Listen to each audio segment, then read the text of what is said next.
बिस्मिल्लाहिर्रहमानिर्रहीम, अस्सलाम वालेकुम। वेलकम टू आवर शो गपशप और मैं हूँ आपकी होस्ट अर्शिया हुसैन। और मैं हूँ आपकी होस्ट और दोस्त सना कादिर। और मैं हूँ आपकी host Marhaba Sheikh. My name is Yunus Khan.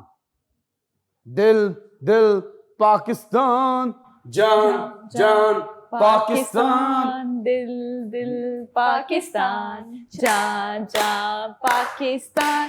ऐसी जमीन और आसमान, इनके सिवा जाना कहाँ, लेकिन जाना कहाँ, बढ़ती रहे ये रोशनी। जी गा लिया। देखिए, अब बताएं। ये मैंने प्रैक्टिस करवाई है। जैसे उर्शिया बचपन में इनके अम्मी अबू सामने ला देते थे ड्राइंग रूम में मेहमानों के सामने, बेटा गाओ तो ये गाना। मैं आपको बताऊं दिल दिल पाकिस्तान क्यों कहा मैंने। तब बच्चे नहीं गाते थे यूनुस, उनको पिटाई पड़ती थी बाद में। लेकिन मैं बताऊं ये गाना मैंने क्यों गाया। क्यों गाया? ये मैंने इसलिए बताया कि world wide independent network of market research विनमर, अगर शॉर्ट फॉर्म करें विनमर, world wide independent network of market research ने सर्वे किया है कि 96% Pakistani are ready to sacrifice their life for their country. तालियां होनी चाहिए। बाकी की 4% कौन है? मुझ जैसे जिनको अपनी जान ज्यादा प्यारी है। ओके। मुझ जैसे लोग, बिकॉज साफ सी बात है, पागल है कि मुल्क के लिए मरेंगे।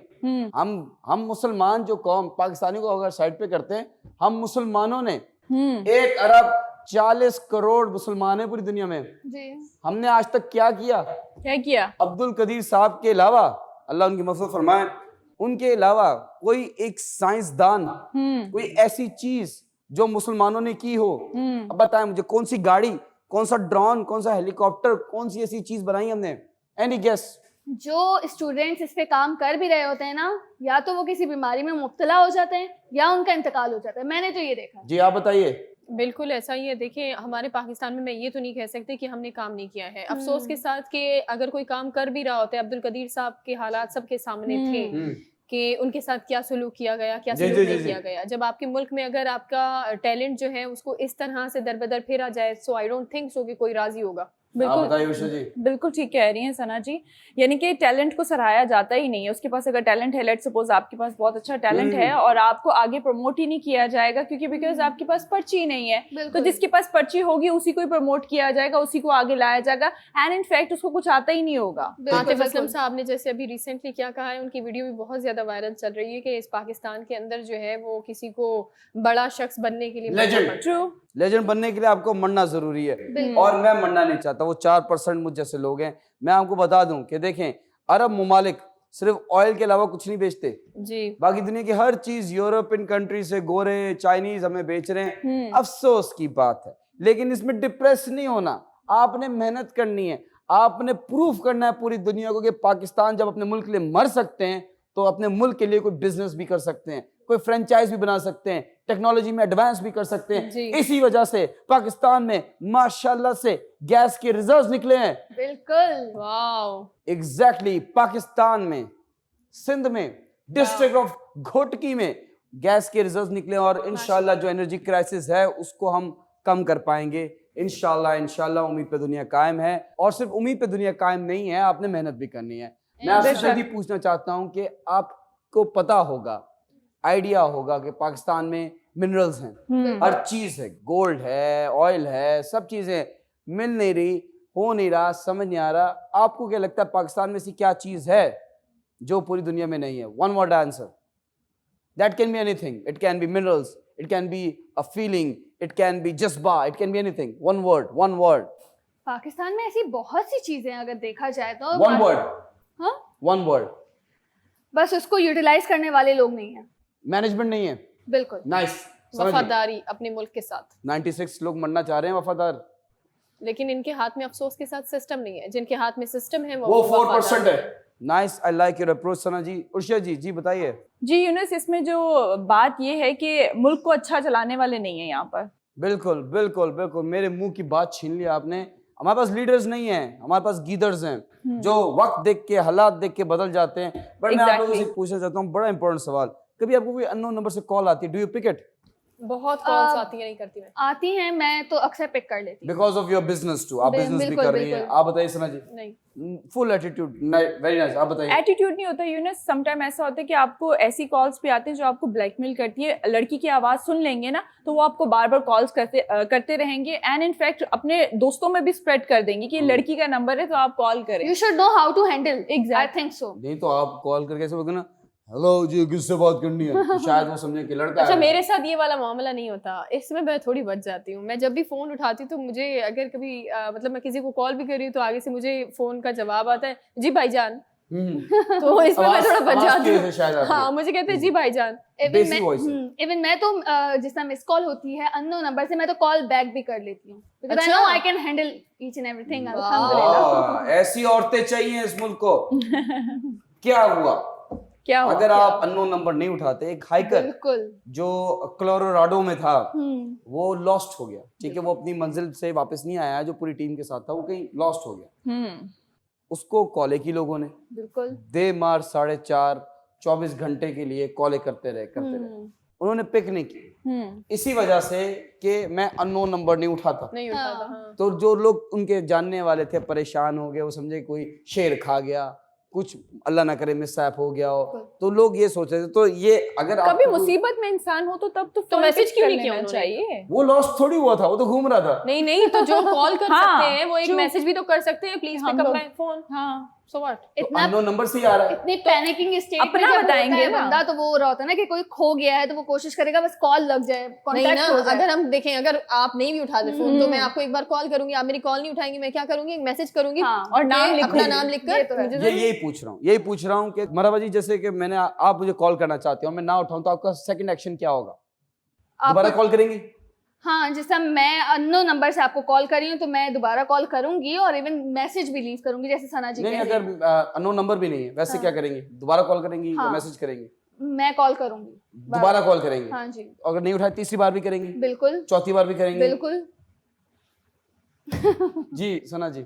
मैं आपको एक मैसेज छोड़ दूंगी, अगर फिर भी आपने मैसेज नहीं भी देखा तो मैं आपके ऑफिस में जो है वो फोन करके पूछूंगी कि यूनस को ये कह देना। ये तो बीवी वाली हरकत है कि हस्बैंड कहाँ है मेरा, ऑफिस फोन कर लिया कि कहाँ है बॉस, कहाँ है आपके, ये इससे प्लीज खवातीन ना करें। जल्दी से बताइएगा अर्षद जी।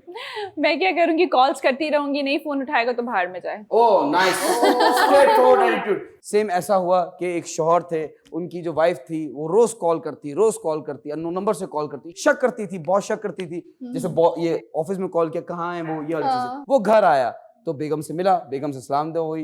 बेगम ने कहा मुझे आपसे एक बात पूछनी है। शौहर ने कहा जी पूछे। बेगम ने कहा पूछनी नहीं है, आप मुझे बताएंगे। तो शौहर ने कहा एक ही बात है, आप बोले आप क्या कहना चाहती हैं। बेगम ने कहा ऐसी कोई 2 बातें बोलो जिससे मैं खुश भी हो जाऊं और मुझे गुस्सा भी आए। ओहो, देख रहे हैं सिचुएशन कितनी ट्रिकी है। बिल्कुल। शौहर ने बोला बेगम तुम मेरी जिंदगी हो। बेगम खुश हो गई। हाँ। फिर शौहर ने कहा और लानत हो ऐसी जिंदगी पे। मिलते हैं छोटे से ब्रेक के बाद। वेलकम बैक नाज़रीन। आज मैं बात करूंगी शुगर पेशेंट के हवाले से। जैसे कि आप लोगों को पता है कि जी उनका जो टेस्ट होता है दिन में 2 या 3 या 4 दफा होता है। लेट्स सपोज जिनकी शुगर बहुत ज्यादा हाई होती है, खाने से पहले और खाने के बाद करना पड़ता है। तो काफी सारे ऐसे पेशेंट्स होते हैं, उनको 2 से 3 दफा जो है उनको चेकअप करवाना पड़ता है ताकि उनकी शुगर जो है वो अप या डाउन ना हो जाए। बट आपको ये भी पता होगा कि एक फिंगर जैसी पेंट्री होती है जो कि आपकी फिंगर में टिक करते हैं तो वो ब्लड निकलता है, राइट? तो फिर आप उससे जो है वो चेक करना पड़ता है। वो काफी पेनफुल होता है, यानी कि आप 2 या 3 दफा करते हैं तो वो बहुत ज्यादा पेनफुल होता है। वो तो बिल्कुल लाइट से पेन होती है, वो तो जस्ट क्लिक होता है। इतना पेन, जितना मैं कहती हूँ दर्द को महसूस किया जाए उतना हाँ, होता है। पता भी नहीं चलता। बेइज्जती और तकलीफ जितनी मैं- महसूस करेंगे उतनी होगी। मैं इसलिए कुछ महसूस- लोगों को नीडल्स का फोबिया होता है। हाँ, हाँ, हो They are सकता very है। scared of needles. Exactly Yeah. मगर आपको पता है 80 to 90% लोग जो हैं वो शुगर पेशेंट्स हैं, और वो बहुत सारे ऐसे पेशेंट्स हैं जो कि रोज ये करवा के थक भी जाते हैं हाँ, कि ये ये तो है। ब्लड निकालना और उसके बाद चेक करवाना। तो वो आपको एक एंजाइटी रहती है कि एवरी टाइम जो है वो आपको खाने से पहले, खाने के बाद जो है वो आपको करवाना पड़ता है। बट टेक्नोलॉजी ने माशाल्लाह से बहुत ज्यादा चीज़ों में बूस्ट कर चुकी है। वहाँ पर एक डिवाइस जो है उन्होंने इंट्रोड्यूस करवाई है, यानी कि मुतारिफ करवाई है, है कि सिर्फ आपने एक फिंगर रखनी है और वो आपको स्कैन करेगी, फिर आपको पूरा बता देगी कि जी इतनी आपकी शुगर है, इतनी आपकी लो है या हाई है। अमेरिकन एक खातून थी जिन्होंने ये सेम टेक्नोलॉजी इंट्रोड्यूस कराई थी, बट इट टर्न्ड आउट कि अनटिल अनलेस आप ब्लड ना निकालें तो आप टेस्ट नहीं कर सकते। तो it was a fraud. If you remember कि we did a story, elaborated story की थी। तो जो खातून थी उन्होंने एक ऐसी टेक्नोलॉजी बनाई थी स्कैन वाली। अब आई डोंट नो किस खातून ने बनाई है। And having said that, because अब टेक्नोलॉजी एडवांस है तो वी कैन से कि स्कैनिंग के थ्रू यू कैन से कि मेरे जो ऑर्गन्स हैं उसमें भी अगर अल्लाह ना करे कोई ट्यूमर है या कोई डिजीज है, जैसे एक्सरे का एक स्कैन है ना, जैसे आपके ऑर्गन्स के भी स्कैन हो सकते हैं, but this is a very thing, it's that's a CT scan and फिर एमआरआई होता है, वो पूरे आपके ऑर्गन्स के हवाले से सारी। मगर देखा जाए तो अब टेक्नोलॉजी बहुत ज्यादा बूस्ट कर चुकी है, ऐसी चीजें आनी ही चाहिए। जितने भी पेशेंट्स हैं, लेट्स सपोज कैंसर के पेशेंट हैं या शुगर पेशेंट हैं, उनके लिए बहुत ज्यादा तकलीफ थे, और भी दीगर जितनी भी बीमारियां हैं उन हमें पता भी नहीं होता और कौन कौन सी बीमारियां जो हैं वो आ जाती है मार्केट में। अच्छा, जैसे कि यूनस ने एक बात कही है कि ये अमेरिका की आप बात कर रहे हैं, राइट? तो वहां पर ये एक ऐसी डिवाइस निकली थी, बट ये जो डिवाइस है ये अभी इन्होंने इंट्रोड्यूस करवाई है, अब इसके ऊपर काम चल रहा है। आर यू ट्राइंग टू से उर्शा जी कि पाकिस्तान में ये जो टेक्नोलॉजी है इस पे काम हो रहा है, या यू आर सेइंग कि कहीं से हमने इंपोर्ट की है टेक्नोलॉजी? नहीं, इंपोर्ट नहीं की, यहीं पर ही बना रहे हैं यूनस। मतलब इस चीज के ऊपर काम किया जा रहा है।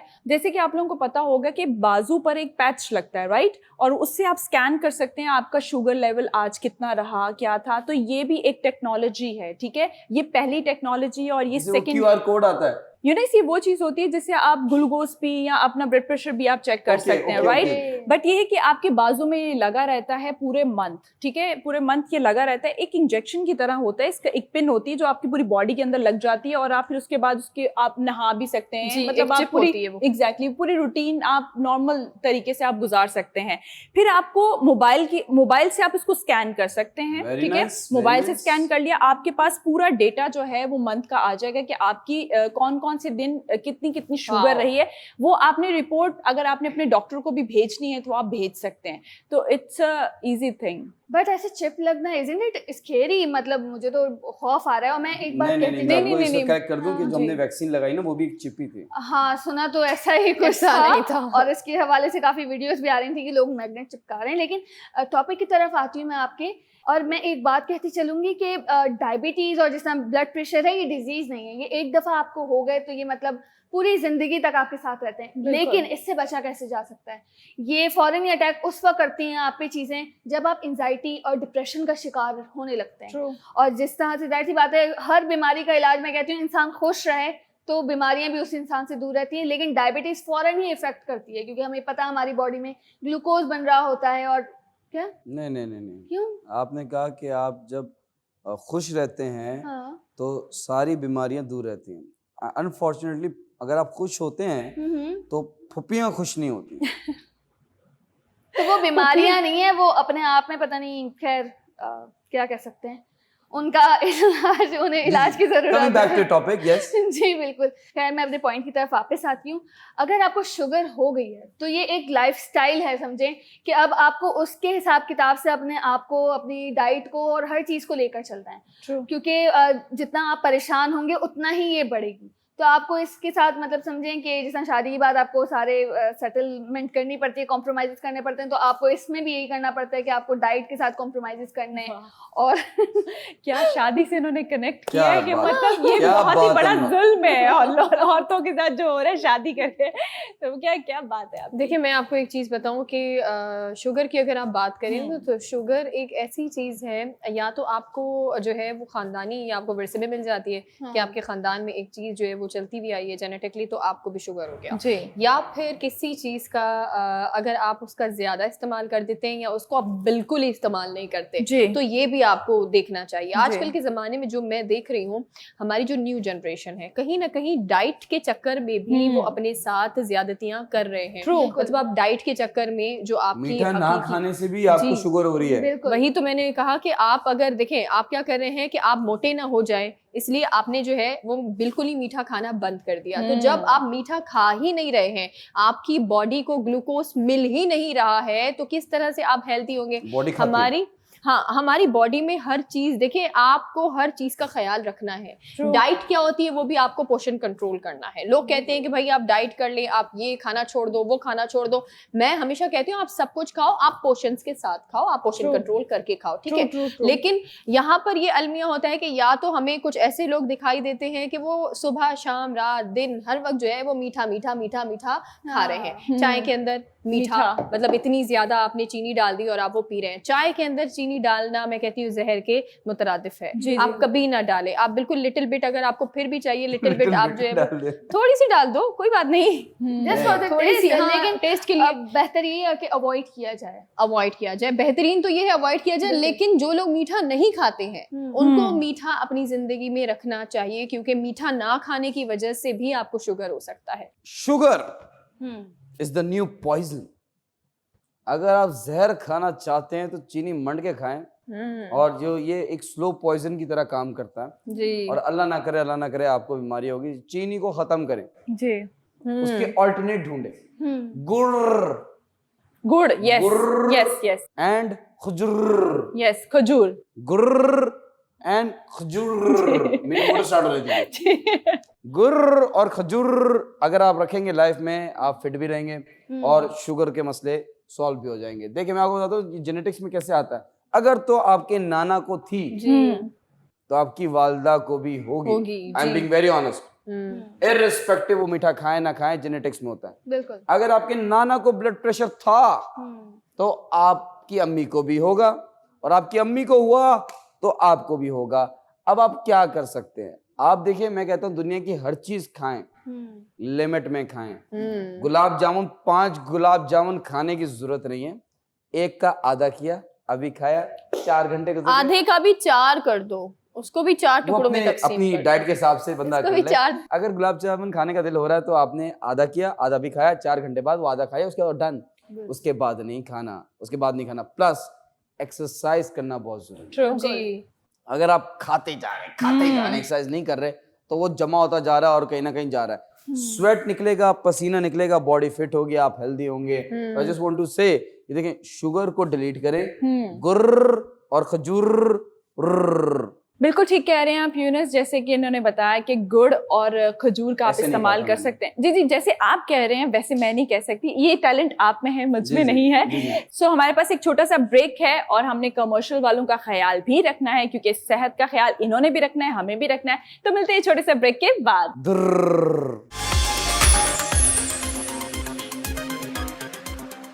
वेलकम बैक नाज़रीन, एक बार फिर आपको वेलकम करते हैं अपने प्रोग्राम गपशप में। ब्रेक पर जाने से पहले हम बहुत सारे मौजू के हवाले से बात कर रहे थे, लेकिन अभी मैं आपको बताऊं कि सबसे पहले तो अच्छी खबर, बुरी खबर। अच्छी खबर नहीं, पहले बुरी खबर सुना दें फिर अच्छी खबर, जो आपको अच्छा लगे। हाँ, अच्छी खबर है ना? जी जी, अच्छी खबर से आगाज करते हैं, और वो अगर सिंध से जुड़ी हुई हो तो क्यों ना भाई सुनाई जाए।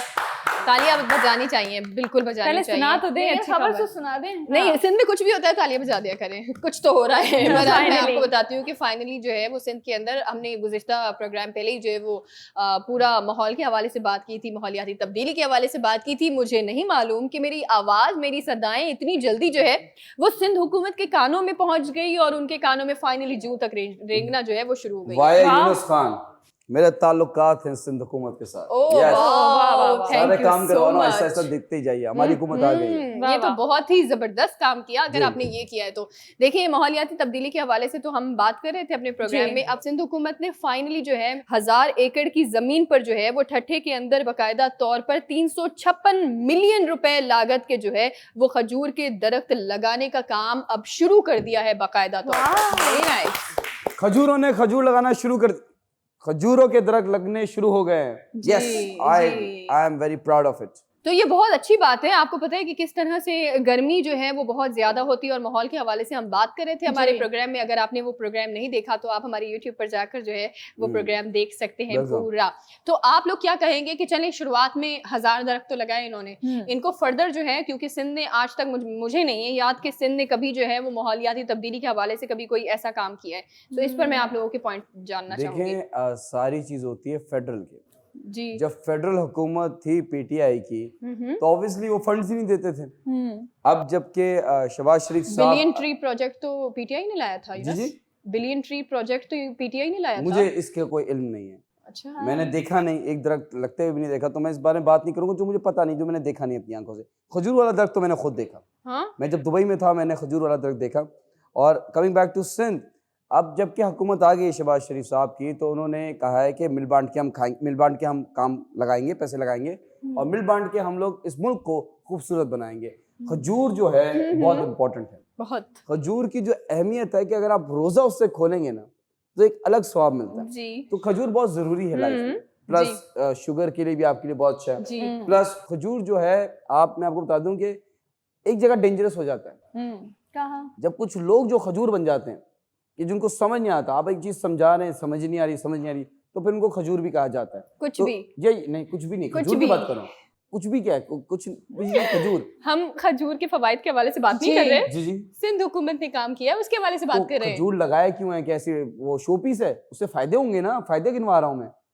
उससे माहौल भी ठंडा रहता है। जी अच्छा अगर आप थक के जा रहे हैं, ठटा में आप जा रहे हैं, आपको गर्मी लग रही, धूप है, आप खजूर के दरख्त के नीचे बैठ गए, हाँ एसी, ओपन एसी, आवाम की देखें, आप लोग तो फर्स्ट हैंड देखते हैं कि खजूर के क्या फायदे, खाना मिल गया, फ्रूट खा लिया, ना ना ना, इनडायरेक्ट देखा करें, सेकंड फेज देखा करें, आपको क्या मिलेगा। मान गई मैं शायद- आपको, मान गई मैं आपको नहीं, बाबा रामदेव साहब, नहीं, मान नहीं, गई मैं नहीं, आपको। नहीं, ऐसा ना कहें, वो मेरा उनका क्या मुकाबला, वो कहाँ मैं कहाँ, ओ सॉरी वो कहाँ मैं कहाँ। मैं आपको बता दूं कि देखें, आप दरख्त के नीचे बैठ गए, जी खजूर सर पे गिरी, ठीक है, पहली बार आपको लगेगी नहीं, दूसरी बार नीचे गिरी, आपने साफ किया, खा गए, तीसरा वाह वाह आपने लॉ ऑफ ग्रेविटी फिर से डिस्कवर की। वाह वाह जो वाह। न्यूटन के पॉइंट्स रह गए थे एप्पल को लेके, वो हमने खजूर में दे दिए और पाकिस्तान का नाम पूरी दुनिया में फिर से रोशन कर दिया। तो सिंध हुकूमत ने जो स्टेप लिया है, पाकिस्तान को इंटरनेशनल स्टेज पे ले जाके प्रमोट किया है। यूनुस साहब ने बिल्कुल सही कहा। अगर जो है वो न्यूटन आज यहाँ पर होता, या तो वो बच्चू होता, या तो वो नत्थू होता, या तो वो पादर होता, कुछ तो यहाँ होता, बट वो न्यूटन जो है वो यहाँ न्यूट्रल नहीं होता। बहरहाल मैं न्यूट्रल की बात नहीं कर रही, मैं कुछ और बात कर रही हूँ। फाइनली इमरान खान साहब ने जो है वो एहतजाज की कॉल दे दी है। ये एक बहुत बड़ा एहतजाज होने जा रहा है। दोबारा से अपनी कहानी जो है वो अब रिपीट हो रही है। जिस तरह से जो है वो दौरे हुकूमत में जब इमरान खान साहब थे और तमाम तर पीडीएम वालों ने किया था, महंगाई मार्च के नाम से जो है वो बाकायदा तौर पर उन्होंने मार्च शुरू किया था। अब इमरान खान साहब कोई मार्च तो नहीं करने जा रहे, बाकायदा तौर पर एहतजाज की कॉल दी है और तमाम तर अपने कारकुनों को ये कहा है कि हम जो है वो एहतजाज करेंगे महंगाई के खिलाफ, जिस तरह से महंगाई हो रही है। आप लोगों से मेरा एक सवाल है जो कि मैं पूछना चाहूंगी, ये कोई भी अगर आता है दौरे हुकूमत में और वो चला जाता है तो वो दूसरी हुकूमत के लिए कुछ दूसरी चीज तो नहीं लाता, लेकिन वो एहतजाज की कॉल जरूर लेकर आता है, या तो महंगाई के लिए या तो दीगर कुछ और चीज के लिए। स्टार्टिंग फ्रॉम मरहबा। बिल्कुल ऐसा ही होता है और ऐसा ही होता आ रहा है मतलब पिछले 70 सालों से। अब आप देख लें, लेकिन इस बार तो इंतहा हो गई है। अब हम पिछले हफ्ते का ही देख लें कि मतलब एक दिन आप देख लें 204 का डॉलर है, फिर 205, फिर 206, फिर 208, मतलब बढ़ता ही जा रहा है, रुकने का नाम नहीं ले रहा। अब तो वाकई अलार्मिंग सिचुएशन है इस वक्त। वाकई हुकूमत को कोई ना कोई सलूशन निकालना चाहिए, वरना खुदा ना खास्ता ऐसा ना हो कि पाकिस्तान का भी श्रीलंका वाला हाल हो जाए। अल्लाह ना करे। ना बहरहाल करे। लेकिन मैं आपसे भी उर्शिया जानना चाहूंगी कि ये जो है वो मुस्लिम लीग नून की तर्जुमान मरियम औरंगजेब साहिबा ने एक बात कही है। वो ये कही है कि जी महंगाई हो रही है, IMF ने जितना कहा है हमने तो उतना नहीं महंगाई की, और इमरान खान साहब जितना रख कर गए हैं, जो उन्होंने बिल्स बनाए हुए थे, हमने तो सिर्फ उसकी मंजूरी दी है। जी सच बात है। अगर वही करना था, वैसे मैं बोलना चाहूंगी, अगर वही करना था तो उनको हटाया क्यों, करने देते उनको। सना जी, मुझे तो ऐसा लगता है कि आप अगर इस जॉब के लिए कैपेबल ही नहीं थे, अगर आप इसको निभा ही नहीं सकते थे, आगे चला ही नहीं सकते, तो फिर आपने इमरान खान साहब को क्यों उतारा? ठीक है, और फिर जब ये आपने सीट की मुझे बात क्यों करी- निकाला के हाँ, बाद मुझे क्यों उतारा? हाँ क्यों उतारा, ये भी अच्छा डायलॉग है। और दूसरी बात ये है कि जैसे आपने सीट की बात की है, ठीक है, तो सीट का एक नशा है, ठीक है, जो हर एक को जो है वो उस सीट के बाद पता चलता है कि ये तो वो नशा था, मुझे तो यहाँ से उतरना ही नहीं था, राइट? तो वो बाद में रियलाइज होता है। तो फिर जैसे कि आपने एहतजाज की बात की है, सॉरी टू से, इससे क्या फायदा होगा? एहतजाज करके घर में बैठ जाएंगे, वही शेलिंग, वही सारी प्रॉब्लम होगी, इससे क्या फायदा होगा? मुझे ये समझ नहीं आ रहा। अच्छा यूनुस, मैं आपसे भी एक बात जो है वो कहना चाहूंगी, एक सवाल आपसे मैं करना चाहूंगी कि पीडीएम के हवाले से नहीं है, ये अवाम के हवाले से, ठीक है। आप मुझे ये बताएं कि जिस तरह से हमारे अवाम अब बेकाबू हो गए हैं, क्योंकि जिस तरह से हम देख रहे हैं महंगाई पर महंगाई किए जा रहे हैं, वो तो होंगे किए जा रहे हैं, आपको क्या लगता है कि अब इमरान खान साहब ने जो है वो दे दी है एहतजाज की कॉल, और इसमें कोई ढकी छुपी बात नहीं है कि इमरान खान के फॉलोअर्स ज्यादा हैं। ठीक है ठीक है ठीक है, मुझे जरा 1 मिनट बता दें डेट कब जी। की है एहतजाज की? ये अभी बस पिछले हफ्ते शुरू कर रहे हैं। लगता है पिछले हफ्ते? कंटेनर लगवा रहे हैं। आने वाले। कोई डेट दी है अगले। उन्होंने? नहीं अभी तक तो नहीं दी। हेलो राणा साहब, वो देखा आपने इंटरव्यू? जी जी जी जी, कंटेनर रेडी हैं? जी जी, गाड़े हुए शीशे? जी जी जी, वो आंसू गैस? बहुत है बॉस। देखिए प्लानिंग ठीक तो है। चल रही है, आप देख रही हैं हाँ ना। जी जी जी जी। क्या media blackout done, internet done boss. जी जी मैं जानता हूँ प्रोटेस्ट करना उनका हक है, लेकिन करने देंगे क्या? नहीं बॉस, नहीं बॉस, मसला हो जाएगा। जी जी डन। होगी कॉल। बैलेंस ही नहीं है, फिर ये वाह, वाह, जो वाह। कर रहे थे आप। ये वॉइस नोट जा रहा था। अच्छा। स्मार्ट कंटेनर जी रेडी, ओके। आंसू gas ready, rubber bullets ready. अवाम को मारेंगे, हाँ, अवाम पे आवाम चलाएंगे। पैदा ही मरने के लिए हुई है। तौबा। आप मुझे बता दें, जब से मुल्क आजाद हुआ है और आज तक कौन मरा? आज तक आपने कभी सुना है कोई बहुत बड़ा लीडर प्रोटेस्ट में मारा गया हो? कोई कुछ ऐसा हुआ हो? नहीं हुआ ना। साजिशों में काफियों को वो अलग मरवाया बात है। गया है। प्रोटेस्ट में ही लोग मरते हैं। जो पुलिस वाले हैं वो भी अवाम हैं, जो प्रोटेस्ट कर रहे हैं वो भी अवाम हैं। वो उनको मारते हैं, फायदा उठाते हैं वो हम बड़े लोग हैं जो अवानों में बैठ के मजा लूट रहे होते हैं। आपने कहा ये सही है, मैं कहता हूँ ये बिल्कुल गलत है। प्रोटेस्ट क्यों करेंगे? उन्होंने बोला था 6 दिन प्रोटेस्ट इन, वो कहाँ गया? वो खत्म हो गया। अब वो कह रहे हैं कि हम वो करेंगे, हम वापस प्रोटेस्ट करेंगे। ऐसा नहीं होता सना जी, ये कोई मेरा पार्क नहीं है, ये कोई क्लिफ्टन का पार्क नहीं है कि मैं जब चाहे उठ के आ जाऊं। इस्लामाबाद है, डी चौक है, रेड जोन एरिया है। How can you think of it? अभी मैं रिसेंटली देख रहा था, जो वो आलमगीर साहब है जो NA243 से जो जीते थे, वो उन्होंने गटर का पानी उठाया, वो 2 साल पहले की बात है, और चीफ मिनिस्टर हाउस के सामने फेंका। जी हामिद खान ये कोई साहब। तरीका है? जी हामिद ये कोई खान साहब। तरीका है? जी हामिद खान साहब। This is the way you treat your leaders? Ji I Hamid don't Khan like it. साहब। देखिए अवाम ने सिलेक्ट किया शहबाज शरीफ साहब को। जी हामिद ठीक खान है? साहब। अवाम ने सिलेक्ट नहीं किया, वो जहां से सिलेक्ट होकर आए हैं सबको पता है। नहीं देखें, आप कह रहे हैं असेंबलीज में नो कॉन्फिडेंस वोट हुआ ना, जो असेंबलीज में लोग हैं वो भी तो अवाम है। Smart, be smart. खैर मैं यहाँ पर सिर्फ ये कहना चाहूंगी, हामिद खान साहब, ओह सॉरी यूनुस खान है, सॉरी, जी। लेकिन आज आपकी जो जबान थी वो हामिद खान साहब की लग रही जी, थी। बहरहाल उनका नाम भी हामिद खान साहब नहीं है। एक निजी चैनल में बैठते हैं और इसी तरह जो है वो 9 से 10 तक यही कहानियां कुछ सुनने को हमें मिल रही होती है। जाने दें, बहरहाल मैं अगर गलती होगी मुझसे तो जाने दें सनाउल्लाह खान। बहरहाल मैं आपको एक चीज़ कहना चाहूँगी, खान साहब से मेरी रिक्वेस्ट है, वो ये है कि अगर आपको एहतजाज करना ही था तो जनाब आप एहतजाज करते, लेकिन सबसे पहले असेंबली से भागना नहीं चाहिए था, बल्कि ओपोजिशन में बैठकर आपने मिनी बजट पेश करना चाहिए था। यहाँ पर वक्त हुआ एक छोटे से ब्रेक का, आप भी सोचिएगा, हम भी सोचेंगे इस दौरान कि पाकिस्तान किस समत में अब जा रहा है। लेते हैं एक छोटा सा ब्रेक। डर गए ना?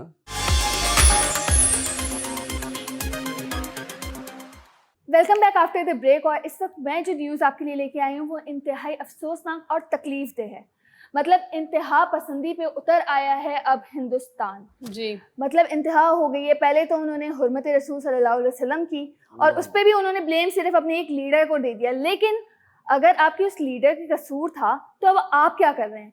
मुसलमानों के घर तोड़े जा रहे हैं। जो भी मुसलमान उनके मुल्क में ओन रख करते हैं, कोई भी घर, कोई भी प्रॉपर्टी, उसको तोड़ा जा रहा है, डिमोलिश किया जा रहा है। और ये एक नया सिंबल बन गया है हिंदुत्व इंडिया का।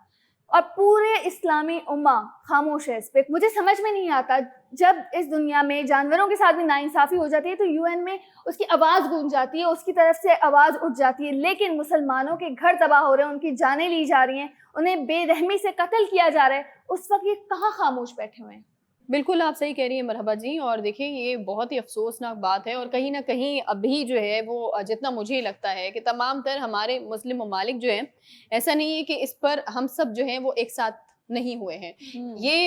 इस वाले जो वाक़े के बाद आपको पता है कि अब हमने इस्लामोफोबिया का बाकायदा से एक दिन भी मुकर्रर कर जी, दिया जी। है, और उसके बावजूद भी आलमी अदालतें जो हैं वो अगर आप देखा जाए तो रशिया की अगर यूक्रेन के साथ जंग हो रही है तो वहाँ के फेक न्यूज़ जो दिखाई जाती है कि इतने लोग मर गए, इतने लोग नहीं मरे, उनकी फुटेज दिखाई जा रही होती है, उस पे जो है वो आपके एंकर रो रहे होते हैं मीडिया में बैठकर। लेकिन अगर कहीं पर दुनिया के किसी कोने में कोई मुसलमान अगर शहीद हो गया तो आप लोग जो है उनके कान में जूं तक नहीं रेंगती और आंखों पर आप काली पट्टी जो है वो बांध देते हैं। मेरा तजाद सिर्फ इस चीज से है कि आखिर मुसलमानों का जो एक ये एजेंडा बनाया हुआ है, आप यहूदी एजेंडा कुछ भी कह दे, सीरियसली मैं किसी भी उस हवाले से आप लोगों की नहीं जाऊंगी कि आप हिंदू हैं तो आप हिंदुइज्म में जाकर जो है वो आप मुसलमानों को मार रहे हैं, आप यहूदी है तो आप मुसलमानों को मार रहे हैं। मैं कभी भी ये नहीं कहूंगी, मैंने ऐसे भी हिंदू देखे हैं जिनके लिए जो कि मुसलमानों का दर्द भी रखते हैं। हमारे खुद, क्योंकि हम पाकिस्तान में रहते हैं, हम भी हमारे यहाँ पर भी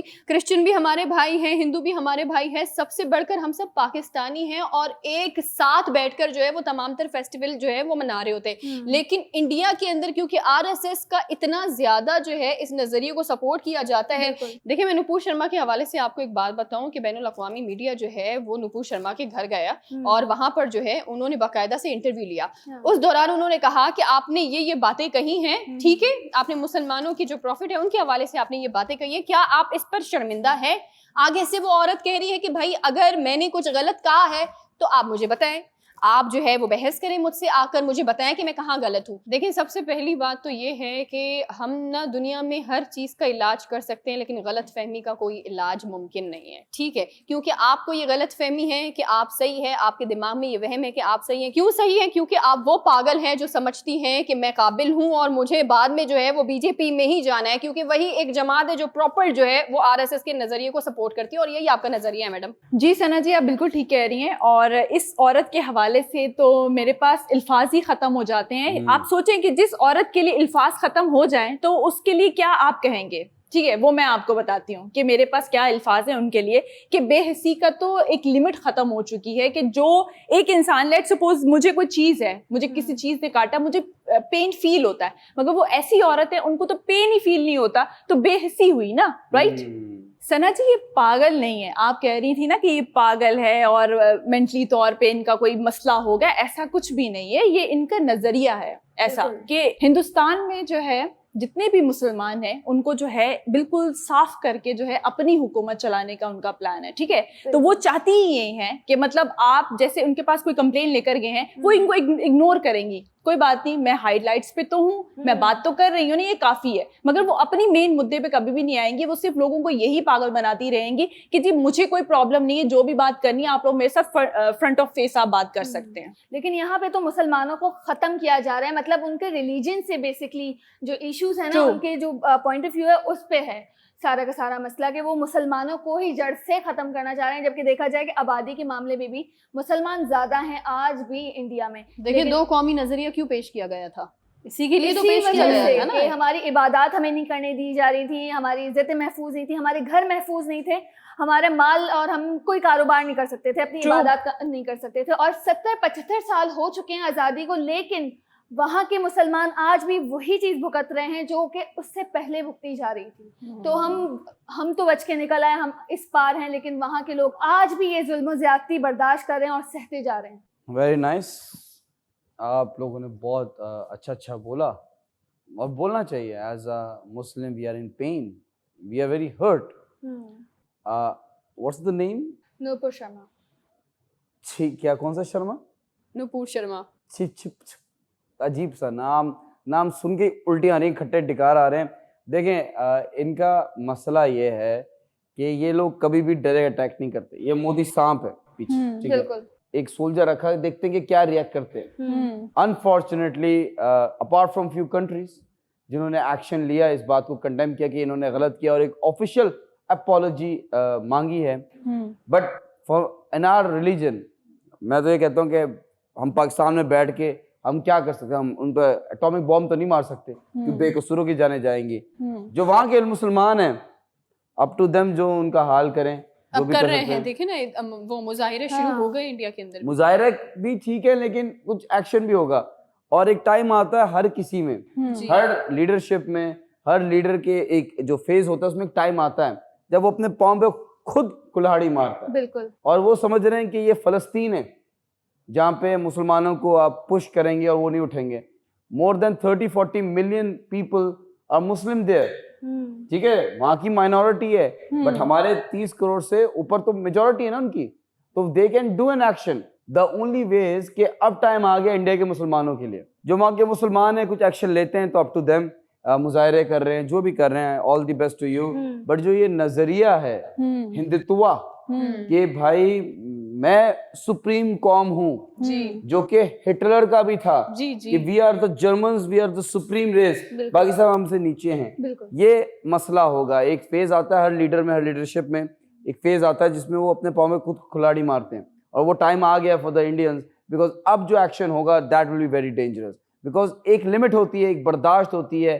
ये मुसलमान अगर अब भी खड़े नहीं हो इंडिया के तो आई डोंट थिंक सो कि कुछ हो सकता है। As a Muslim Pakistani we have condemned it, और अगर वो इस मुल्क में होती तो वी नेवर नो क्या होता, बट अगर वो किसी को टकराती हैं तो वी नेवर नो क्या होगा। अगर वो इंडिया में है वी नेवर नो क्या होगा। हमें एक चीज का डर है कि उस दिन क्या होगा आपका, वो जो होगा आपका वो एक ऐसा इबरत का निशान होगा जो हम देख के सब बैठ के एंजॉय कर रहे होंगे। सही कहा आपने यूनुस, लेकिन देखा जाए तो आखिरत में तो इनका अंजाम बुरा है ही, लेकिन मुझे यकीन है इस बात का कि दुनिया में भी ये इबरत का निशान बनेगी इंशाल्लाह। इसी के साथ चलते हैं ब्रेक की तरफ।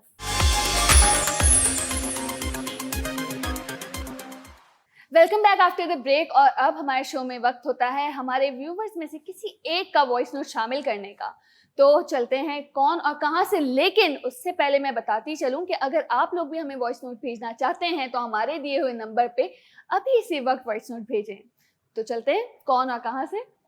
अस्सलाम वालेकुम, मेरा नाम अजमल है और मैं कराची से ताल्लुक़ रखता हूँ।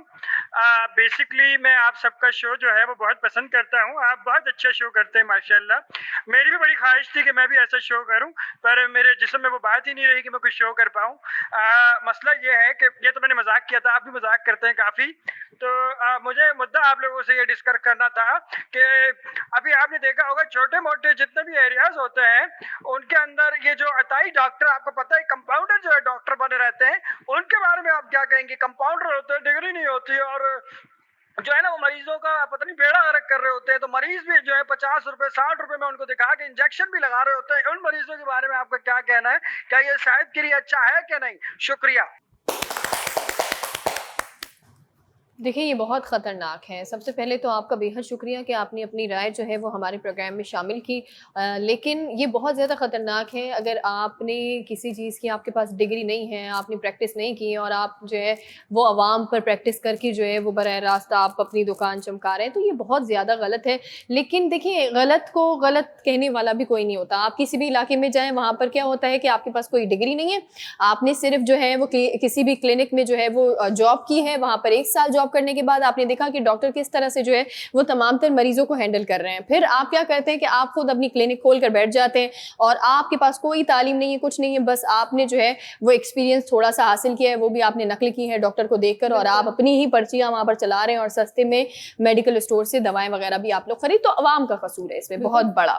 बिल्कुल ठीक कह रही हैं आप सना, और मुझे ऐसा लगता है कि ये बहुत बड़ा मसला है। यानी कि आप किसी भी छोटे एरिया में चले जाएं तो वहाँ पर छोटे छोटे क्लिनिक एंड इनफैक्ट घर पर ही खुले हुए हैं, और आप लेट सपोज जैसे कि हम लोग तो खांसी, नज़ला, बुखार या कुछ भी छोटी बीमारी के लिए भी हम लोग क्लिनिक चले जाते हैं, मगर आप देखिए वो बहुत बड़े बड़े मुद्दे भी काम कर रहे होते हैं। लेट सपोज जैसे कि डिलीवरी जैसे किसी खवातीन की है तो वो भी आप घर पर ही यानी कि कर रहे होते हैं। यानी कि आप देखिए कि 2 लोगों की आप जो जान है वो रिस्क में डाल रहे होते हैं। तो खुदारा इन सब चीज़ों के ऊपर जो है वो स्ट्रिक्टली जो है वो एक्शन होना चाहिए। यानी कि मुझे ऐसा लगता है कि आप जितने भी दीगर किसी भी छोटे मोहल्ले में चले जाएं और वहाँ पर लोग जो है वो खुद इनिशिएटिव लें और जाकर कंप्लेन करेंगे जी फलां बंदे ने ये क्लिनिक खोला है, ठीक है, तो अगर वो खोला है तो उसकी पूरी तहकीकात होनी चाहिए, उसकी पूरी इन्वेस्टिगेशन करने के बाद जो है वो उसको एनओसी मिलना चाहिए। देखिए कंप्लेन करें ना करें, मैं कहती हूँ बाइकआउट करने से भी ना बहुत फर्क आता है। जब एक चीज चलेगी ही नहीं, लोग बाइकआउट करेंगे तो वो फिर कितने दिन खोल के बैठेंगे अपनी दुकान। तो यहाँ पे मसला उनका नहीं है जो क्लिनिक्स खोल के बैठे हुए हैं, अवाम का मसला है।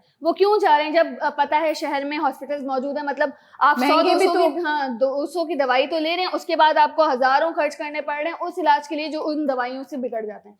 तो इस वक्त अवाम को चाहिए कि वो होश के नाखून लें और मतलब इस तरह के छोटे मोटे क्लिनिक्स पे ना जाएं। अच्छा, ये दूसरी बात ये है कि वहाँ पर ना पैसे कम की वजह से भी चले जाते हैं क्लिनिक में कि चलें कम पैसे लग जाएंगे, ड्रिप हो गया, इंजेक्शन हो गया, तो उसमें शायद वो फ्री में भी कॉम्प्लीमेंट्री में भी लगा देते हैं आप लोगों को, तो इस वजह से भी जो है वो छोटे क्लिनिक में जाना प्रेफर करते हैं। True true true. एक डॉक्टर था, उसके पास एक पेशेंट आया। हम्म। उसने कहा कि डॉक्टर ने कहा पेशेंट को, फॉर एग्जाम्पल, बाबा जी आपके लिए 2 न्यूज़ है, गुड न्यूज़ और बैड न्यूज़, आप कौन सी सुनना चाहेंगे? पेशेंट ने कहा गुड न्यूज़, ऑब्वियसली पहले गुड न्यूज़ सुनना चाहता हूँ। तो डॉक्टर ने कहा कि आपकी जो टेस्ट करवाए थे हमने, उसका रिजल्ट आ गया है और उसमें ये पता चला है हमें कि आपके पास सिर्फ 24 घंटे बचे हैं। ये गुड न्यूज़ थी। ये गुड न्यूज़ थी। सेम पेशेंट ने भी यही रिएक्ट किया, ये गुड न्यूज़ थी। तो बुरी खबर क्या है? सेम पेशेंट ने ऐसे रिएक्ट किया। हाँ। तो डॉक्टर साहब ने बोला बुरी खबर ये है कि आपका फोन ऑफ था और कल से हम आपको रीच करने की कोशिश कर रहे हैं। तो ये भी हुआ। बट मैं आपको बताऊं, ऐसे भी डॉक्टर्स होते हैं यूनस। जी पेशेंट्स भी होते हैं जो अपना फोन ऑफ कर देते हैं रिजल्ट आने वाले दिन। ऐसे हम स्कूल में करते थे, जब रिजल्ट आने लगा फोन ऑफ कर दो, पता ही नहीं चले अच्छा हुआ बुरा। Anyways, coming back to our topic, compounders are the new doctors. या और मेडिकल स्टोर के जो सेल्स पर्सन है, they are new pharm D students. जी, क्योंकि फार्म डी स्टूडेंट्स को ये अलाउ है to prescribe, to know what exactly the medicine is, कि अगर आपको किसी पेशेंट को देनी है। बट यहाँ पे उल्टा हो रहा है। इस मुल्क का मसला ये है, हमारे लोगों का मसला ये है कि शॉर्ट गोल्स के चक्कर में ना आप लॉन्ग टर्म नहीं सोचते। वो कहते हैं महंगा रोए एक बार, सस्ता रोए बार बार। बिल्कुल। तो पैसे बचाने के चक्कर में आप एक ऐसी डिजीज लेकर आ जाते हैं जो लाइलाज होती है। अल्लाह बचाए ऐसे लोगों से, अल्लाह बचाए ऐसी बीमारियों से। बिल्कुल। आपने करना क्या है? फॉर एग्जाम्पल, आपको बुखार है, आपकी तबीयत खराब है, आप मेडिकल स्टोर जाते हैं, आप कहते हैं यार ये मेडिसिन दे दें। उस मेडिसिन से आप पे गलत इंपैक्ट हो जाता है। आप सिर्फ डॉक्टर के पास ना जाने के लिए ये स्टेप लेते हैं, ना सिर्फ अपने लिए। आप कहते हैं मेरा बेटा ना बस खांस रहा है, उसके लिए कोई बीमारी बता दें। बोले कितने साल का है? 6 साल का, ये सिरप ले ले। हाँ। अब पता नहीं उस बच्चे को कोई एलर्जी है। बिल्कुल। अपनी जान से खेलने खेलें, 100 बिस्मिल्लाह, बच्चों की जान से ना खेलें, ठीक है? वो ये ना इम्प्लीमेंट करें। आपने जो कंपाउंडर्स हैं, डू यू नो दैट कि बहुत सारे जो जैसे फॉर एग्जांपल स्टूडेंट्स हैं, यंग स्टूडेंट्स हैं जो ट्रेनिंग ले रहे होते हैं, तो उनकी वजह से भी बहुत सारी जानें जाती हैं। लेकिन जिंदगी मौत अल्लाह के हाथ में होती है। वी कांट से कि उसमें ऐसी चीज़ है, बट उनकी कोताहियों की वजह से मतलब हो जाती है। ऑब्वियसली कुछ ना कुछ हो जाता है। बहुत सारे फड्डे होते हैं। अगर आप देखें हमारे जो जिन्ना अस्पताल है कराची में, वहाँ पे आए दिन कोई ना कोई लड़ाई हो रही होती है पेशेंट और क्यों हम सही लाए थे या मर गया पेशेंट हमारा। एंड सेम को कंपाउंडर्स, आप छोटे क्लिनिक जाएंगे, उसने कोई इंजेक्शन लगा दिया, उसको पता नहीं था कि आपको किससे एलर्जी थी। Exactly. तो उसका एक अलग साइड इफेक्ट होता है जिससे बंदा अल्लाह को प्यारा हो जाता है। बट बचना, अपने ब्रेक का टाइम भी हो गया। बस मैं ये बता दूं कि देखें, जिंदगी मौत अल्लाह के हाथ में। आप ख्याल कर सकते हैं, अपने आप को बचा सकते हैं। Be smart. पैसे बचाने के चक्कर में अपनी जिंदगी के साथ ना खेलें, बिकॉज जिंदगी एक बार ही मिलती है, उसके बाद फिर आपकी आफ्टर लाइफ ही है। Just be careful with such people and take care of your life and take care of your family. मिलते हैं छोटे से ब्रेक के बाद। वेलकम बैक नाज़रीन, एक बार फिर आपको वेलकम करते हैं अपने प्रोग्राम गपशप में। और ये वाला जो सेगमेंट है वो है जी तेज रफ्तार खबर का। और Yes. पहली खबर मैं आपको बताऊं वो है जी कि फाइनली जो है वो मुर्तज़ा वहाब एक्शन में आ चुके हैं। और एक्शन में आने के बाद मुर्तज़ा वहाब ने जो है वो एक बहुत ही अच्छा काम शुरू कर लिया है कराची के अंदर। मतलब अब मुझे एक चीज़ तो समझ आ गई कि कराची में काम होने लगे, बहुत खुशी हो रही है मुझको। ये बात तो है, लेकिन अच्छी चीज पता है क्या है? अच्छी चीज ये है कि सिंध हुकूमत जितनी एक्टिव नजर आ रही है अब, मतलब मैंने तो कभी सिंध हुकूमत को इतना देखा ही नहीं था। हाँ, अल्लाह नजर बद से बचाए सिंध हुकूमत को। लेकिन सिंध हुकूमत को लेकिन सिंध हुकूमत को जो है वो हमने इतना एक्टिव कभी नहीं देखा था जिस तरह से अभी जो है बहुत ज्यादा एक्टिव हो गए हैं। और एक्टिव होकर ये लोग काम कर रहे हैं। मुर्तज़ा वहाब ने क्या किया जी? मुर्तज़ा वहाब जो है वो पहुंच गए नाज़िमाबाद में और नाज़िमाबाद का बाकायदा तौर पर दौरा किया। दौरा करने के बाद जो है उन्होंने कहा, क्या कहा? उन्होंने कहा है जी कि अब जो है वो अब्दुल्ला कॉलेज से लेकर जो है वो कलंदरिया चौक तक बाकायदा तौर पर जो है वो दामने कुह जैसी जिस तरह से पहाड़ों पर वो सिलसिला कायम है, अब जो है वो नाज़िमाबाद की जो ये पहाड़ी है, जितनी भी ये पहाड़ियाँ हैं उन पर जो है वो दामने कुह जैसे जो है वो तमाम तर इंतजामात किए जाएंगे ताकि कराची के अंदर जो है वो नाज़िमाबाद का एरिया एक ऐसा एरिया बन जाए जिसमें काफ़ी ज़्यादा जो है वो बाहर से सयाह यहाँ पर आए और कराची को ज्यादा से ज्यादा रेवेन्यू मिले। वाह कितनी वाह अच्छी वाह, बात है वेरी हमारे नाइस, लिए। Very Very nice, nice. Very बहुत ही जबरदस्त बात है और मुझे लगता है कि कराची अपने में ही एक इतनी बड़ी जगह है, अपने में इतना बड़ा बिल्कुल शहर है। जी। मुझे लगता है कि कराची को अगर आप देखें ना, एक एक जगह पर अगर आप कुछ ना कुछ तब्दीली भी अगर कर लेंगे तो इससे आप अपने मुल्क को सपोर्ट कर रहे हैं, अपनी मुल्क की मईशत को सपोर्ट कर रहे हैं, लेकिन उससे जो रेवेन्यू आ रहा है उससे आप अपने खजान आई मीन सॉरी अपने जाती खजाने नहीं बल्कि अपने मुल्क के खजाने को जो है वो आप सपोर्ट कर रहे हैं। बिल्कुल तो ठीक ये कह बहुत रही अच्छी चीज है। बिल्कुल ठीक कह रही हैं आप सना जी। और वाकई में कराची इतना खूबसूरत है, अगर उसको देखा जाए तो जी। हम जैसे लोगों ने ही बर्बाद किया है। जगह जगह जो है वो हाँ। चीजें टूट रही हैं तो वो टूटती ही जा रही हैं और वहां पर गहरे गहरे खड्डे बन जाते हैं। खैर एनीवे, हम संभालते नहीं है। एग्जैक्टली आप बिल्कुल सही कह रहे हैं, हम संभालते नहीं हैं और फिर बारिशें आती हैं तो और मजीद जो है वो प्रॉब्लम्स और परेशानियों का हमें सामना करना पड़ता है। खैर मैं बात करूंगी 20 साल की एक बच्ची है जो कि लाहौर से बनी गाला गई हैं इमरान खान साहब से मिलने के लिए। तो उनका देखें आप प्यार और मोहब्बत कि जी मुझे ट्रैवल करके जाना है, अकेले जाना है। फिर जब वहां पहुंच गई उन्होंने फिर घर वालों को कॉल किया, जी मुझे यहाँ पर आ तो गई हूँ मैं, मगर मुझे मिलने नहीं दिया जा रहा। उन्होंने कहा बेटा आपने पूछा हमसे, आपने बाइक निकाली और आप निकल गई बाइक पर। एग्जैक्टली। और बाइक ऐसी सजाई हुई है कि जी पूरे पूरे झंडे लगे हुए हैं पीटीआई के Nice. और छोटा सा उन्होंने बैग रखा हुआ है जिसमें उन्होंने पूरा जो उनका सफर का सामान था उन्होंने बैग के अंदर रखा हुआ। How जब वहां पर sweet. पहुंची तो वहां पर इंटरव्यू किया गया उनका कि जी आप इतना ट्रैवल करके अकेली क्यों आ गई, किसी को आप साथ लेकर आती। बिल्कुल। कहती हैं कि जी मैं अगर घर पे बताती कि मुझे यहाँ आना है तो मुझे तो कोई आने ना देता। फिर कहती मैंने 3 दिन मैं यही सोचती रही कि मैं कैसे जाऊं, मैं कैसे ट्रैवल करूंगी, क्या करूंगी। तो कहते जब मैंने अपना दिल बड़ा किया तो मैंने वहां से फिर यहाँ पर ये सफर बहुत ही खूबसूरत। देखिए मोहब्बत कुछ भी करवाती है, ये हकीकत बात है। अगर आपको किसी लीडर से बहुत ज्यादा मोहब्बत हो जाए ना तो आप यकीन माने उसकी मिलने की ख्वाहिश होगी। मुझे अभी भी याद है कि अब जाकर मैं ये बात कह रही हूँ, लेकिन हम क्योंकि बहुत रिस्पेक्ट देते हैं नदीम सरवर साहब से। मेरी जब मैं छोटी थी मुझे बड़ी ख्वाहिश थी कि मैं उनसे मुलाकात कभी करूं। तो मुझे आज भी याद है कि मैं अब्बा के सामने धरने पर बैठ गई थी, मैं और मेरी बहनें, कि नदीम सरवर साहब जो है वो कराची आ रहे हैं तो यहाँ पर जो है वो इनका एक बाकायदा तौर पर जुलूस है, तो हम वहाँ पर जो है वो जाना है, अब्बा जाने नहीं दे रहे थे। तो पूरी रात हम लोग धरने पर बैठे, लेकिन अल्लाह का शुक्र है कि 1000 ख्वाहिशें ऐसी, लेकिन ये ख्वाहिश जो है वो इसका दम नहीं टूटा, बल्कि मैं बड़ी इज्जत से उन्होंने मुझे इन्वाइट किया और मैं मिली। तो मेरी ये ख्वाहिश पूरी है, आज भी मुझे इस चीज़ की खुशी है। आप बाइक पे नहीं गए ना, बाइक पे जाती तो शायद मुलाकात हो जाती। बिल्कुल लेकिन ठीक मेरी हो गई, चले देर से ही सही। बिल्कुल ठीक कह रही हैं सना जी, चाहत आपको कहीं पर भी लेकर जा सकती है। True.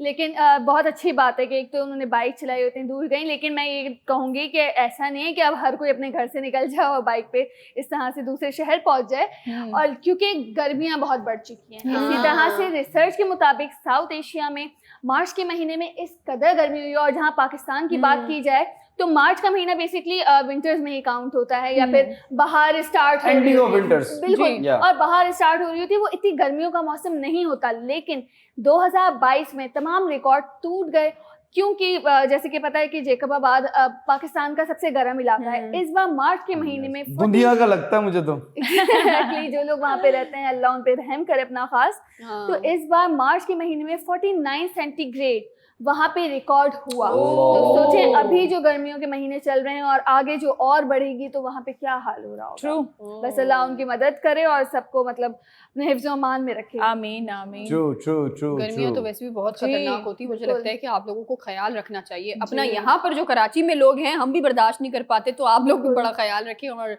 ज्यादा बाहर ना जाए। बिल्कुल चाय वगैरह बिल्कुल छोड़ दें, ठंडा वंडा पीते रहा करें। नहीं उसकी तासीर उल्टी होती है, वो ठंडी होती है। बट मैं आपको बताऊं, जॉन हिंकली जिन्होंने 1981 में रोनाल्ड रीगन जो प्रेसिडेंट थे उस टाइम, उन पे असैसिनेशन की अटेम्प्ट की थी, उनको रिलीज कर दिया गया from the jail after 41 years. Oh my god. Because उनकी एक साइको कंडीशन थी, इंसैनिटी थी, इस वजह से इनको रिलीज कर दिया गया। और आफ्टर 41 इयर्स मतलब कि आप अटेम्प्ट भी करेंगे तो आपको उम्र की कैद है।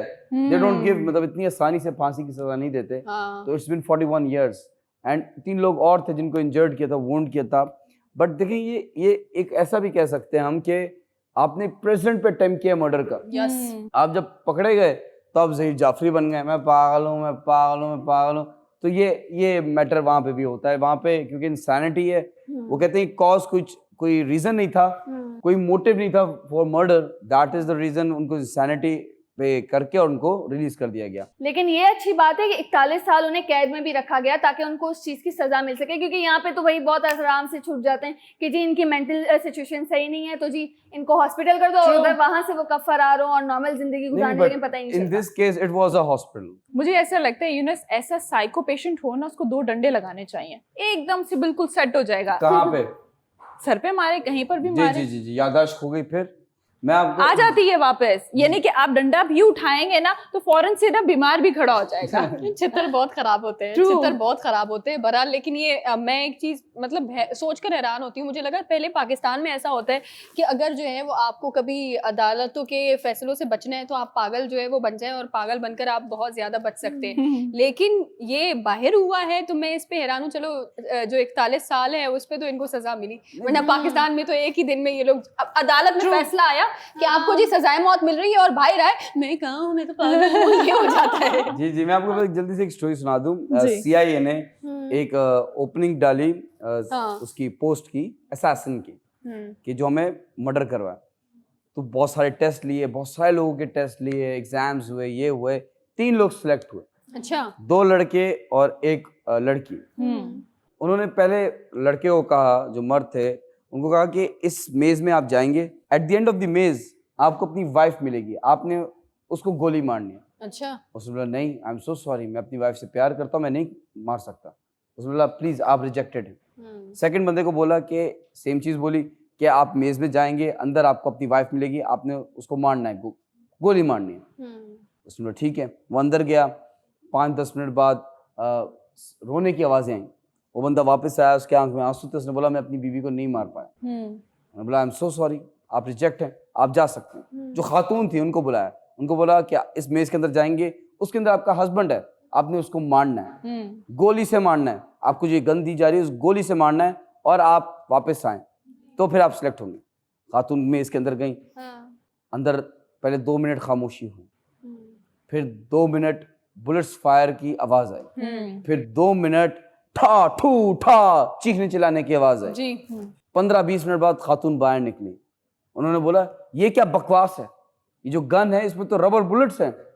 तो जो टेस्ट ले रहे थे उन्होंने कहा यही तो एग्जाम था, रबर बुलेट्स थे, हम थोड़ी चाह रहे थे कि आप अपने हस्बैंड को मार दे। असल में उसने तो पहले बताते ना, मैं तो कुर्सी से मार के आई हूँ उसको, अब क्या करूं मैं। अब ब्रेक का टाइम हो गया है, ऐसे मत कीजिए, ऐसे खतरनाक टेस्ट मत लीजिए। मिलते हैं छोटे से ब्रेक के बाद।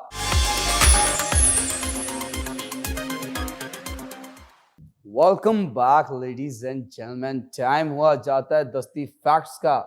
ये तस्वीर अपनी टेलीविजन स्क्रीन पर देख रहे हैं, can you see it? It's not John Cena जो कह रहा है you can't see me, but people can see it. जी इन पोलैंड ये जो आप देख रहे हैं ग्लोइंग वाला एरिया जो है, ये बाइसिकल पैथ्स है। और ये रात में ग्लो करने लगता है, और जब सूरज आता है तो ये चार्ज हो रहा होता है। तो glowing paths for the bicycle. I am giving this glowing path to Sana ji. Thank you so much Yunus Khan. मेरे पास जो फैक्ट है वो बहुत अच्छा है, ओशिया की तरह बहुत ज़्यादा अच्छा है। और जी फैक्ट कहता है कि अगर आपका दिमाग जो है वो थोड़ा भी शरारती है या नॉटी दिमाग है तो वो आम सी गुफ्तगू को भी बहुत ज़्यादा इंटरेस्टिंग बना सकते हैं आप। It's a fact. Double meaning. Please pass the ball. Naughty Marhaba. Thank you Sana ji. और मेरा फैक्ट ये है कि आप जब दोनों आंखें बंद करते हैं तो आपको ब्लैंक नजर आता है, ब्लैक नजर आता है, लेकिन जब आप एक आंख बंद करते हैं तो आपको कुछ नजर नहीं आता। कुछ नजर नहीं आता, यानी एक आंख खुली भी होती है ना, तो वो तो आपको बाहर का विजन दिखा रही होती है, लेकिन एक आंख बंद करने पे आपको ऐसा नहीं होता कि ब्लैंक हो जाए या ब्लैक हो जाए। पायरेट्स, डिड यू नो कि पायरेट्स एक आंख क्यों बंद करते थे? बिकॉज और क्लैरिटी दिखती है from one eye. Yes, please pass the pirate. Ushia ji thank you. और जो मेरा फैक्ट है वो ये है कि जी अगर आपके डार्क सर्कल जा ही नहीं रहे, टूथपेस्ट नहीं लगाएं, आप लोगों ने क्या करना है, ग्रीन टी का जो है वो टी बैग जो है उसको मॉर्निंग में आपने लगाना है और आपके डार्क सर्कल्स चले जाएंगे। इसमें 2 फायदे हैं, जैसे कि एक तो आपके डार्क सर्कल्स भी चले जाएंगे और दूसरा आप चाय भी बना के पी सकते हैं। एक तीर से 2 शिकार। Please pass the ball to you. Alright alright alright. ये फैक्ट नहीं, ये इंग्लिश है, ये अंग्रेजी है। ये लाइन बड़ी खतरनाक है जो मैं इंग्लिश में बोलने वाला हूं। The line is money without free time is worthless, free time without money is pointless. इसका मतलब तो बताएं। हकीकत है, इतना बता सकते हैं। जी। आपके पास फ्री टाइम है और पैसा नहीं है तो फायदा नहीं फायदा है, नहीं। और अगर आप पैसा है और फ्री टाइम नहीं है तब भी फायदा नहीं है। तो मेक श्योर करें पैसा आ रहा है तो उस पर फ्री टाइम भी रखें, पैसा को एंजॉय करना भी सीखें। True. I am passing the ball to Urshia ji. Thank you Yunus. और जो मेरा फैक्ट है वो ये है कि अगर आप बहुत ज़्यादा बिजी हो जाते हैं, यानी कि कभी कभी ऐसा होता है कि आप हफ्ते 2 हफ्ते बहुत ज़्यादा बिजी होते हैं और आप ढूंढ रहे होते हैं कि जी मेरा मी टाइम कब आएगा, यानी कि इट्स अ फैक्ट, यानी कि हर एक इंसान को अपना मी टाइम चाहिए होता है। वो कहते हैं कि जी मैं जल्दी घर चला जाऊँ या मैं जल्दी यानी कि काम वाइंड अप करके मैं घर चला जाऊँ। जी जी। एंड डिड यू नो कि जब कोई हायरिंग करते हैं तो वो मैरिड लोगों को क्यों हायर करते हैं, प्रेफर क्यों करते हैं? Do you know that? क्योंकि वो बर्डन ज्यादा सह सकते होते हैं। सॉरी? क्योंकि वो वर्कलोड ज्यादा सह सकते नहीं हैं। नहीं, the reason, there are 2 reasons. Number 1, एक तो वो जलालत बर्दाश्त कर सकते हैं, और दूसरा ये कि उनको घर जाने की जल्दी भी नहीं होती। Please pass the ball to Sana ji. Thank you so much Urshia. मेरे पास जो फैक्ट है वो फैक्ट कहता है कि बांग्लादेश के अंदर जो है वो एक अमीर तरीन शख्स ने क्या किया कि ताजमहल जो है उसे बांग्लादेश के अंदर बना दिया। इसी तरह का नकल कर जो है वो ताजमहल बनाया ताकि करीब के जितने भी लोग हैं बांग्लादेश के अंदर वो इस ताजमहल को देखने के लिए आ सके। मतलब वहाँ नहीं जा रहे इंडिया तो क्या हुआ, बांग्लादेश के अंदर एक अलहदा बना दिया। बंगालियों का ताजमहल, शाहजहां की जो हालत अभी हो रही होगी ना कब्र में। Let's hope for the best. Please pass the ball. Marhaba. Thank you Sana ji. और मेरा फैक्ट ये है कि जब आपको पता चलता है कि कोई आपको पसंद करता है या पसंद करने लगा है तो होता ये है कि आप भी उसको पसंद करने लग जाते हो। इवन ऐसा भी होता है जब आपको बिल्कुल भी मालूम, मतलब बिल्कुल आपकी फीलिंग नहीं होती किसी के लिए, लेकिन आपको जब पता चलता है तो आप भी पसंद करने लग जाते हो। That's a fact. Please pass the ball to you. Alright. दस्ती फैक्ट्स का टाइम खत्म होता है, सस्ती रिडल का टाइम शुरू होता है। आप लोगों से सस्ती रिडल पूछी गई थी जो मरहबा जी पूछेंगी। जी, मैंने आप सबसे एक रिडल पूछी थी, वो ये थी, what has many keys but can't open any door. वो कौन सी चीज है जिसकी बहुत सी कीज हैं लेकिन वो कोई दरवाजा नहीं खोलती? वो कौन सी बहुत सारी कीज हैं जो कि कोई दरवाजा नहीं खोल पाती? हाँ। I know the answer. अच्छा, मुझे आपका बताइए। आंसर पता है। सानू की। मैं बताऊं मुझे दो लेकिन बताऊंगी। नहीं एक होता है ये। मैं 2 बताऊंगी। चले आप बताएं तो। की होल्डर की चेन। सॉरी, की होल्डर एंड की, आई टेल यू। नहीं उर्षा जी आप पहले बताएं। No idea. I tell you. घड़ी, keyboard. Keyboard, key chain, key holder. There's so many keys on Yes, the board. yes, yes. But the piano is the right answer, लेकिन आपका जवाब भी मैं कंसीडर मेरा भी करूंगी। ठीक करें आप। की चेन के पास भी तो नहीं होती कोई, लेकिन keychain is basically a holder of key ना, मतलब उसमें इतनी आप सारी keychain- कीज होती है लेकिन उसमें। उसका कहीं ना कहीं दरवाजा तो होता है ना। तो उसको चाबी हटा दो फिर उसे की चेन ही कहते हैं ना, की चेन। ये लड़की आज बाइक लेके ही जाएगी फाड़। आप लोगों से सस्ती रिडल मैं पूछूं या कोई और जहमत करना आप चाहे? पूछिए। आप पूछिए मैं पूछूं। जी। It's a very tricky riddle. Hmm. The riddle is, वो कौन सी बारिश है जो सिर्फ आप खुद ही कर सकते हैं? आंखों से आंसू। 10 9 8 7 वॉशरूम शावर। 6 5 तानों की। 4 तानों की बारिश। हाँ, वो एक कहावतन कहते हैं ना one. इस तरह से, जी। जुल्म की बारिश या तानों की बारिश ये है जुल्म की बारिश, ये क्या हो रहा कहते हैं, कहावतन कहा जाता है है? इसे। Last answer, last guess. मेरा फाइनल आंसर यही है, तानों की बारिश, तानों जुल्म की बारिश। हाँ। जी आप बताएं। आंसू। आंसू की बारिश। जी। Washroom shower.